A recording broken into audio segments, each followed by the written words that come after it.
Kita berdiri sejak tahun 2009. Kita sebenarnya lebih fokusnya ke desain and build, tapi kita ada 2 divisi. Jadi untuk divisi yang desain per masing-masing dan build-nya per masing-masing. Ini saya panggilnya The G House ya. Sebenarnya karena marga dari satu keluarga ini semuanya pakai gojali. Awalnya terinspirasi dari rumah ini sih pengen buat yang lebih modern contemporary, sama terinspirasi dari kebutuhan satu orang ke satu orang yang lainnya. Maksudnya family-nya mereka itu sangat close.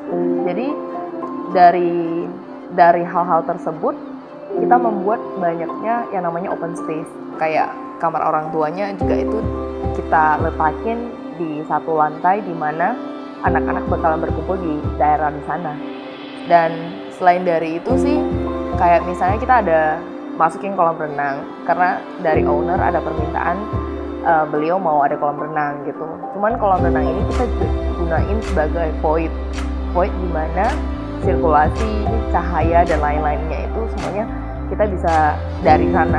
Sebenarnya kalau material kita lebih gunain ke natural material ya, kan misalnya konkrit, kayu. Jadi kayunya itu kita alami, kayak misalnya ini kita lebih banyak kan menggunakan kayu merbau, terus di vernis gitu aja sih. Kalau proses desain kita butuh waktu yang lumayan ya, yang kurang lebih sih dari 1-3 bulan, tergantung dari size-nya dan kesulitan rumah tersebut yang akan didesain.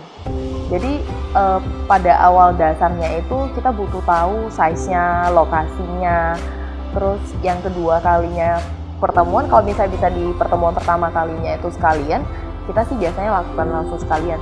Tapi kalau misalnya nggak bisa, kita bakalan split step keduanya itu, saya bakalan ngobrol, ketemu sama semua anggota yang akan tinggal di rumah ini. Maksudnya main ininya ya, orang-orang yang utamanya, kayak misalnya si bapak, ibu, anaknya gitu. Kalau misalnya anaknya yang mulai udah dewasa atau seperti apa juga, saya biasanya harus ngobrol gitu.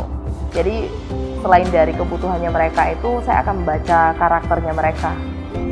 Jadi dari hal tersebut kita bisa lebih pasti dalam membuat satu ruangan.